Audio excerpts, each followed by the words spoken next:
Vamos a cambiar de tema y le tocamos ahora lo que tiene que ver con la depresión. ¿Cuál es este estado que nos abarca, que se apodera muchas veces de nosotros, a través del cual podemos ver un cambio en nuestra conducta, en nuestra apariencia, en fin, en nuestro aspecto anímico? Para ello está con nosotros el especialista Michael Cabar, para hablarnos de la depresión. ¿Qué tal, Michael? Bienvenido. Buenos días, gracias por la invitación, María. Bueno, tú eres peruano, me contabas, Michael, de padres palestinos. Palestinos, ¿no es cierto? Has vivido más de 20 años en Estados Unidos, hace 2 años has vuelto a tu país y estás haciendo un poco un trabajo un poco más focalizado, digamos, en el tema de depresión. Así es. Soy psiquiatra, así que me especializo en todos los trastornos psiquiátricos, pero una de las razones por la que regresé al Perú fue para introducir un tratamiento que es el más moderno y efectivo para tratar la depresión y otros trastornos neuropsiquiátricos también, que ha sido aprobado por la FDA. ¿Qué es este estado anímico tan ansioso que a todos nos toca en algún momento de nuestra vida, que se llama depresión? Bueno, es un trastorno afectivo que tiene una alta prevalencia a nivel mundial. Se considera que aproximadamente el 10% de la población mundial sufre de ese trastorno. En el Perú solamente hay 3 millones de personas aproximadamente, se estima, que la sufren. Ha habido un estudio reciente de la Universidad Cayetano que muestra que en Lima solamente entre los sectores D y E el 55% sufre de algún grado de depresión. O sea que es una enfermedad que tiene proporciones epidémicas y es muy discapacitante. Se considera que es la segunda enfermedad más discapacitante. ¿Qué tanto podemos relacionar, Michael, el estrés con la depresión? Sí, la depresión es un trastorno multifactorial. Hay factores genéticos, biológicos y ambientales, ¿no? Entre los ambientales se considera el estrés, ¿no? Hay factores detonantes que a una persona que está predispuesta a la depresión conduce a que se desarrollen los síntomas, ¿no? Y un estrés mal controlado es uno de estos factores ambientales. Que puede dependir en una depresión. Ahora, hablábamos un poco de la depresión como este cambio en el estado anímico, en nuestro estado de ánimo. De pronto ya no queremos hacer las cosas, no tenemos motivación, no queremos hacer nada, estamos desmoralizados. ¿Cuándo realmente estamos pasando por un cuadro de depresión? Cuando, a diferencia de la tristeza, o un estado de, digamos, de duelo o de reacción normal a, digamos, una pérdida, a eventos catastróficos que pueden suceder en la vida de uno, el tema es la persistencia de los síntomas, uno, y dos, la interferencia con la capacidad de funcionar adecuadamente. Entonces estos síntomas se considera que duran más de 2 semanas continuamente y son lo suficientemente severos para interferir con el funcionamiento ocupacional, académico, familiar, etcétera. Es un trastorno tratable, ¿no? O sea, ya ir al médico. Ir al médico. Definitivamente. ¿Qué especialidad? Psiquiatra. En casos más leves mucha gente acude primero al psicólogo. Los casos más difíciles, más resistentes o refractarios al tratamiento, como llamamos, definitivamente hay que ir al psiquiatra. Y ambas son complementarias también, ¿no? Ahora, ¿cuánto puede dañar, por ejemplo, decimos, cuando estamos realmente mal, estamos sin motivación, como te decía antes, tenemos de repente mucho dolor, incluso muscular, en fin, ¿podemos permitir que ese estrés o que esa depresión, en todo caso, perdón, dañe nuestro aspecto inmunológico, que pueda de pronto venir más adelante en un cáncer? La depresión mucha gente somatiza, o sea, algunas manifestaciones de la depresión son físicas, ¿no? Dolores de cabeza, etcétera, ¿no? Dolores neuromusculares, hay diversos síntomas que pueden reflejar un estado depresivo. Por ejemplo, no tener hambre. Definitivamente hay cambios en el apetito, en el deseo sexual, en el peso, etcétera, ¿no? Pero lo que tú dices, el punto principal, es cierto, la depresión deprime también el sistema inmunológico, lo cual predispone a las personas a desarrollar otro tipo de enfermedades. Claro, al encontrarnos, ¿no es cierto?, el cuerpo débil, nuestro sistema inmunológico debilitado por la depresión, menoscabado, probablemente podemos estar haciéndole fácil la entrada a un cáncer a nuestro organismo, es lo que un poco yo te preguntaba. Y ahora tú me has hablado del aspecto somático, podemos hablar ahora del aspecto psíquico, en todo caso, ¿cómo afecta la depresión o parte de ahí, de nuestro aspecto psíquico de pronto?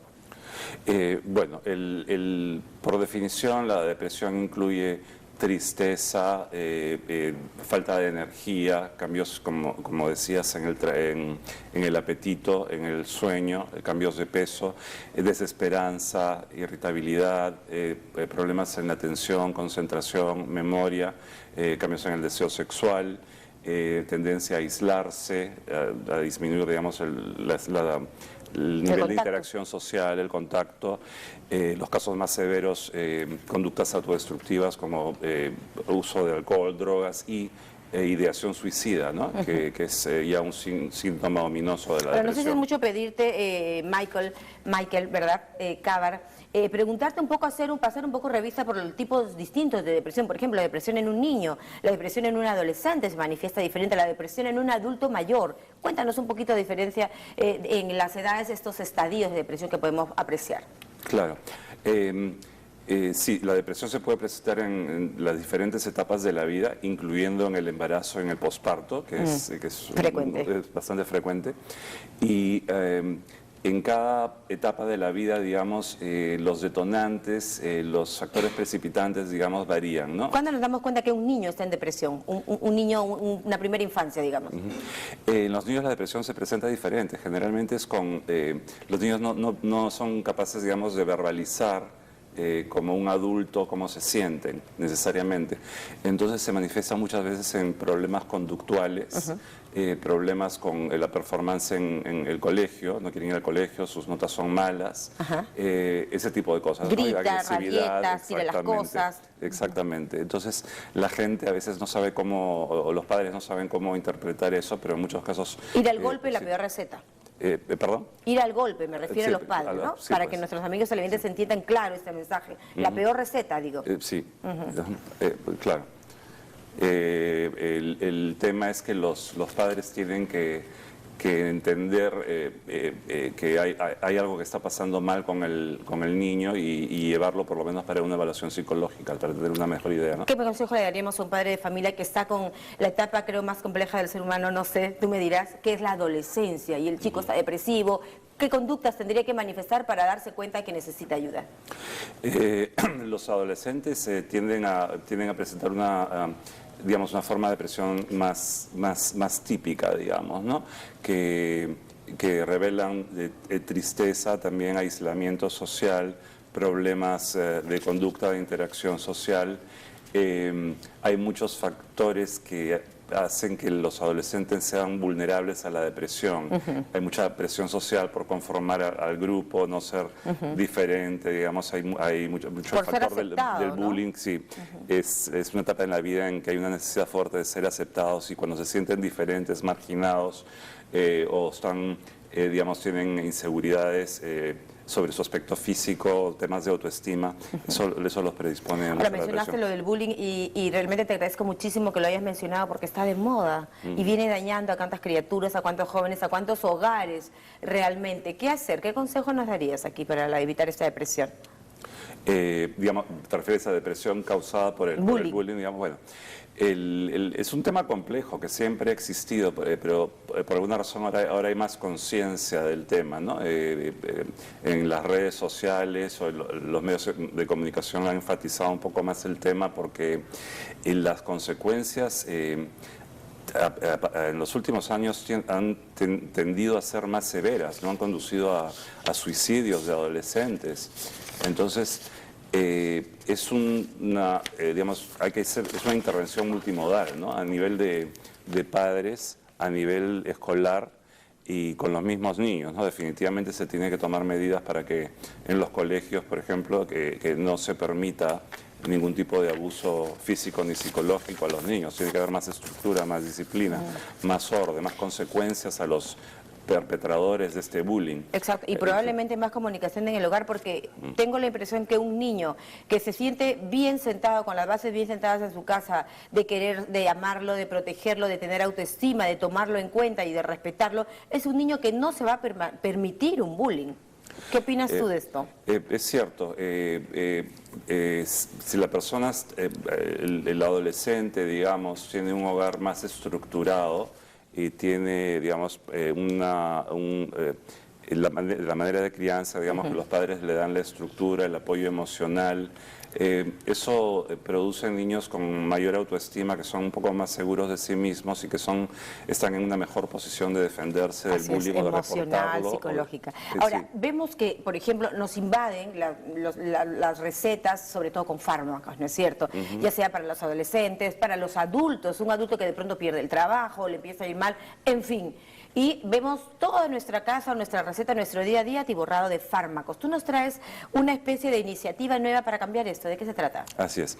En el año 2008, la Food and Drug Administration de Estados Unidos, que es el ente que regula, que aprueba tratamientos nuevos para todas las enfermedades, aprobó la estimulación magnética transcraneal, que es un método revolucionario, sumamente efectivo y seguro, que nos permite minimizar el uso de los medicamentos o incluso prescindir de ellos en algunos casos. Y es algo que yo he introducido al Perú y es el único equipo que existe hasta ahora. Discúlpeme, ¿puedes repetirme brevemente en qué consiste? Porque sí, suena un poco esotérico, ¿no? Estimulación magnética transcraneal. Es relativamente simple. Se basa en un principio físico de la ley de Faraday, que consiste en que si tú induces un campo magnético en un tejido, un órgano eléctrico, como es el cerebro, produces cambios electroquímicos. Entonces lo que se trata es estimular magnéticamente ciertas áreas del cerebro que están ligadas a la depresión o a otros trastornos neuropsiquiátricos para producir cambios electroquímicos que conducen a la disminución o la eliminación de los síntomas. Mira tú, se habla de tantas cosas, ¿no? Por ejemplo, cuando estamos en depresión emanamos una especie de hormona diferente, ¿no es cierto? O por ejemplo, comerte un chocolate, te dicen, te ayuda muchas veces a disminuir los niveles de estar, digamos, proclive a estar en estados depresivos, en fin. ¿Y este tratamiento está aplicándose en el Perú? Sí, ya desde 2011 ya hemos tratado cerca de 150 casos y es un tratamiento que a nivel mundial ha explotado en cuanto a popularidad, se ha masificado su uso. En los estadios más complejos, digamos, de la depresión, supongo, porque tú me decías, después de 2 semanas ya la cosa es más seria, ¿no es cierto? Así es. Sí, el tratamiento, todos los estudios y la experiencia que se ha acumulado hasta el momento demuestra que es eficaz en los casos más refractarios de la depresión, en los casos en que los antidepresivos o la combinación de antidepresivos con psicoterapias convencionales no funcionan. Ya no funciona. Ahora, mientras menos severo el caso, obviamente el tratamiento va a ser más efectivo, pero más rápido y más duradero el resultado. Pero, como te digo, los estudios que convencieron a la FDA para aprobarla en Estados Unidos se basaron en estudios con pacientes que estaban severamente deprimidos, que no respondían a ningún otro tipo de tratamiento, ¿no? Perfecto. Bueno, entonces enterémonos un poco más de este método que ya está en el Perú. Me decías, ¿cómo podemos conocer un poco más si de pronto algún televidente quiere pues dejar de tomar estos fármacos o pastillas, en fin, y salir de la depresión o sacar a algún familiar de la depresión? Sí, bueno, lo primero que se hace es llamar a mi consultorio y yo hago una entrevista telefónica breve para asegurarme que el paciente es potencialmente un buen candidato, que no hay ninguna contraindicación, y luego se procede a una evaluación, se toma la historia psiquiátrica completa y ahí se decide. Ahora, entendiéndose por esto, Michael, que este es un tratamiento, tú verás, en el mundo se dicen muchas cosas y se nos venden muchas veces ideas de cosas interesantes, pero que quisiéramos fehacientemente saber. Este es un tratamiento que ha sido aprobado en los Estados Unidos y que viene dando resultados óptimos en el mundo entero. Así es, en todos los países desarrollados ya se usa, y en prácticamente todos los países de Sudamérica, excepto un par que pronto, me imagino, adoptarán el sistema. Y sí, es ciertamente para que lo pruebe la FDA, porque ha demostrado su efectividad. Y después de su aprobación,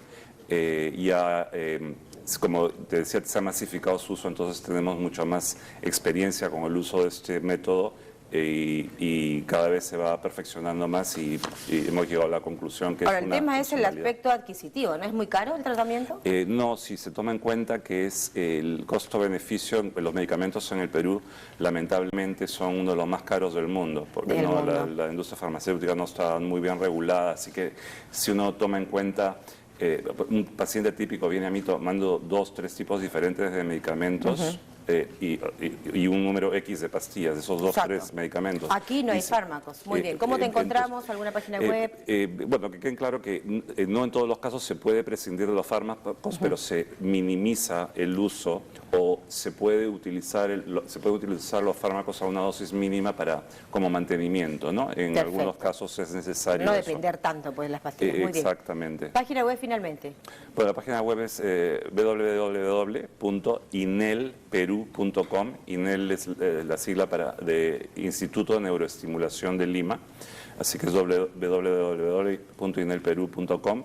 Y bueno, hay videos, hay bastante información para los pacientes y también hay una página en Facebook de INEL, ¿no? Perfecto, te agradecemos muchísimo, Michael, por esta entrevista, por esta conversación y seguramente darle más de una expectativa a algún televidente que esté pasando por este momento difícil. Era Michael Cabar, él estaba hablándonos sobre la depresión. Nos toca hacer una pausa.